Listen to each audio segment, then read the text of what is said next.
ভাই রে ভাই, জিবোর্ড কিবোর্ড কি এসব আপডেট নিয়ে চলে আসলো? হ্যাঁ ভাই, জিবোর্ডের এমন আপডেট এনেছে গুগলে দেখলাম, সেটাই এবার আপনাদের আমি শেখাবো। তো যাই হোক, আপনাদের একটু বিস্তারিত ধারণা দিচ্ছি কি এমন আপডেট আসলো। এই আপডেটটার ফলে অনেকের যেসব দেশ আছে, আমাদের বাইরের দেশ, আমাদের বাংলাদেশ, অনেক ভাষায় আমরা জানি, তারপরেও আমরা ইংলিশে অনেকেই কাঁচা, আমরা যেহেতু বাঙালি ইংলিশে অনেক কাঁচা। তো আপনারা চাইলে বাংলা লিখে সেটা অটোমেটিকলি ইংলিশে হবে, আর সেটা আপনার বন্ধু বা ভাই যাই কাউকে সেই মেসেজটা সেন্ড করতে পারবেন খুব সহজেই। তো জিবোর্ডের অসাধারণ একটি আপডেট চলে এসছে। মজার ব্যাপার কি হচ্ছে জানেন? মজার ব্যাপার এটাই যে রিডমি কিবোর্ড, যারা আমরা অব্র বা জাতীয় যে কিবোর্ডটা আছে সেগুলোটা আমি এই মেথডটা অ্যাপ্লাই করতে পারবো। এটা অ্যাপ্লাই করে অনেক ধরনের কিবোর্ড চালাতে সুবিধা হয়, সেই সম্পর্কে আজ আমি আপনার সঙ্গে কিছু আলোচনা করবো। আর এই টিক্সটা আপনাদের আমি শিখিয়ে দেবো যে কিভাবে এরকম কিবোর্ডগুলো দিয়ে আপনারা আপনাদের হাতে লিখে সেটা আপনার বন্ধুকে সেন্ড করতে পারেন। চলুন বেশি দেরি না করে আপনাদের এখনই শিখিয়ে দেই যে কিভাবে এই কাজগুলো আপনারা করবে। তো চলুন ভিডিওটি স্টার্ট করছি। অলরাইট, আমার মোবাইল স্ক্রিন চলে এসেছি। এখান থেকে আমরা সোজা চলে যাব গুগল প্লে স্টোরে। এখান থেকে সার্চ বারে সার্চ করব জিবোর্ড। এখান থেকে জিবোর্ড লেখার পরে সার্চ করলে এই অ্যাপ্লিকেশনটা আপনাদের ফোনে ইন্টারফেস শো করবে। তো আপনার যদি আপডেট করা থাকে তো ভালো, তো যদি না থাকে তাহলে এখান থেকে আমার মতন করে আপডেট করে নেবেন। তারপর কী হবে আমি আপনাদের দেখাচ্ছি। তো ফাইনালি আমাদের আপডেটটা দেওয়া শেষ। তারপর আমরা কী করব? তো এখান থেকে আমাদের আর কোনো কাজ নেই। এখান থেকে আমরা ব্যাক হয়ে চলে আসবো। এখান থেকে আমাদের মোবাইল সেটিংয়ে চলে যাবো। এখান থেকে মোবাইল সেটিংয়ে চলে যাচ্ছি। মোবাইল সেটিংয়ে যাওয়ার পরে নিচের দিকে একটু স্ক্রল ডাউন করবেন। এখানে দেখতে পারবেন অ্যাডিশনাল সেটিংস বলে একটা অপশন আছে। যদি প্রত্যেক ফোনে আসে আপনারা একটু জাস্ট খুঁজে বের করে নেবেন অ্যাডিশনাল সেটিংস। তো অ্যাডিশনাল সেটিংসে আমরা ক্লিক করছি। তারপরে এখান থেকে আমরা ল্যাঙ্গুয়েজ, এই যে ইনপুট ল্যাঙ্গুয়েজ, এখানে ক্লিক করব। তারপরে এখান থেকে ল্যাঙ্গুয়েজে আবার টাচ করব। আর অবশ্যই একটা কথা, যে আপনারা জিবোর্ডটা সিলেক্ট করে রাখবেন। আপনার রেডমি কিবোর্ড, অনেক কিবোর্ড হয়তো বা সিলেক্ট করতে পারে, তো আমরা জিবোর্ড কিবোর্ডটা সিলেক্ট করছি। তো এখান থেকে আমরা ব্যাক চলে আসবো। এখানকার কাজও আমার শেষ। তারপরে এখান থেকে আমি যে কোনো একটি সার্চ বারে যাই, আপনাদের বোঝাবো এখন। এই যে এখান থেকে দেখুন একটা সেটিংস একটা অপশান আছে। তো এই সেটিংস আইকনে আমরা টাচ করব। তারপরে এইরকম ইন্টারফেস শো করবে। তারপর উপর থেকে ল্যাঙ্গুয়েজ বলে একটা অপশান দিয়ে দিয়েছে। তো ল্যাঙ্গুয়েজে টাচ করলাম। এখান থেকে ইংলিশটা ডিফল্টভাবে দেওয়া আছে, তো আমরা বাংলাটা অ্যাড করব। তো আপনারা চাইলে আরও অনেক ধরনের ভাষা এখান থেকে অ্যাড করতে পারেন। তো এই জন্য এখান থেকে অ্যাড কিবোর্ড এইখানে টাচ করলাম। এখান থেকে আমাদের বাংলাটা খুঁজে বের করতে হবে। আমি একটু স্ক্রল ডাউন করি, তাহলে বাংলাটা পেয়ে যাব।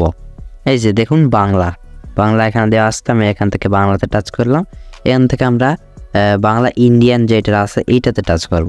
তারপর এখান থেকে আমরা ডান করব। তা অবশ্যই আপনাকে একটা কথা বলে রাখি, আপনি যদি অনেকে জিবোর্ড পারে না, অনেকে রেডমি অব্র যেসব কিবোর্ড আছে সেগুলো পারে। তো এই কাজটি আপনি কিন্তু যে কোনো অ্যাপ্লিকেশানে এই কাজটি করতে পারবেন। তো আমি সেটাও দেখাবো। তো জাস্ট আমি এবার আপনাদের এটা বুঝালাম। এখান ABC বাংলা কিবোর্ড এইটা সিলেক্ট করা আছে। আপনি যদি এই ধরনের লেখা পারেন তো এই ধরনের একটা টিক মার্ক করে দিয়ে এই টিক মার্ক তুলবেন। তো আমি যেহেতু এই ধরনের পারি ABC বাংলা, তো আমি এটাই রাখলাম। লেখা এখান থেকে আমি কি করব? ডান করব। এখান থেকে আমি ডান করছি। তো এখান থেকে আমি যদি আবার আপনাদের আরও কিছু সেটিংস আছে সেগুলো একটু দেখিয়ে দিই। তো এখান থেকে থেম আছে, তো থেমে আমি ক্লিক করব। এখান থেকে দেখুন ডার্ক লেখা আছে, আমরা ডার্ক ক্লিক করে আমাদের কিবোর্ডটা সবসময় কালো হয়ে থাকবে। তো আপনারা চাইলে উপর থেকে প্লাস বাটনে ক্লিক করে আপনাদের গ্যালারি থেকে যে কোনো একটা ছবিও কিবোর্ডে সেট করে নিতে পারেন।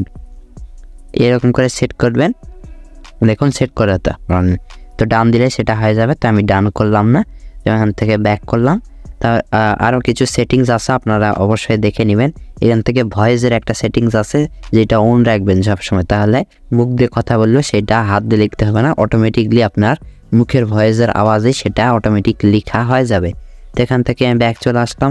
এখান থেকে কপি বলে একটা অপশান আছে, এটার কাজ কি, এই অপশানটা যদি আপনি অন করে দেন তাহলে এখন পর্যন্ত যত আপনি কপি করবেন আর একটাও কিন্তু আপনি ফোন রিস্টোর দিলেও সেগুলো কিন্তু আর ডিলিট হবে না। আপনাকে একটা স্টোরেজ করে দেওয়া হবে, ওইখানে যায় সকল কপিগুলো ওখানে জড়ো হবে। আপনি বাছাই করে আপনার যেটা কপি যেটা পেস্ট করতে হবে সেইটা ওখানে যায় মেসেজে হোক আর যেখানেই হোক আপনি পেস্ট করে দিতে পারেন।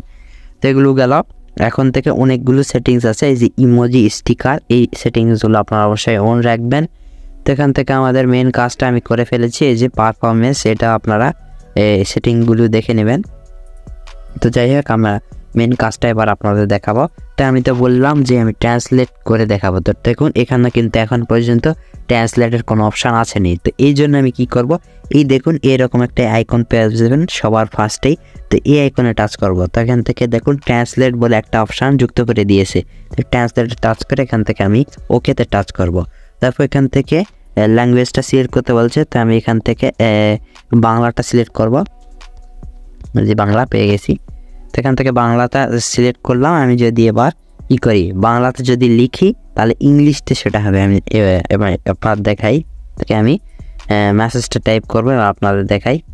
অনুবাদে টাচ করলাম, এখান থেকে আমি লিখি হাই, কিন্তু আমি বাংলাতে লিখলাম, সেটা কিন্তু ইংরেজিতে দেখাচ্ছে উপরে, যে হাই লিখে দিলাম। তারপরে আমি যদি লিখি হ্যালো, তো দেখুন হ্যালো লিখলে উপরে কিন্তু ইংলিশে সেটা দেখাচ্ছে। এইভাবে আপনারা অসংখ্যভাবে যে কোনো ইচ্ছাভাবে আপনারা এখানে অনেক কিছু লিখতে পারেন। তো আশা করছি বুঝে গেছেন। তো ভিডিও ভালো লাগলে কী করবেন, ভিডিওতে একটা লাইক করবে। লাইক করলে কী হবে বলুন তো, এই যে ভিডিও করছি পরের বারে আরও বেশি উৎসাহ পেয়ে আরও ভালো কন্টেন্ট মেক করার চেষ্টা করব। আপনারা ভালো থাকুন, সুস্থ থাকুন, এই কামনাই করি। আর দেখা হচ্ছে নেক্সট কোনো ইউনিক ভিডিও নিয়ে। ততক্ষণের জন্য টিচার।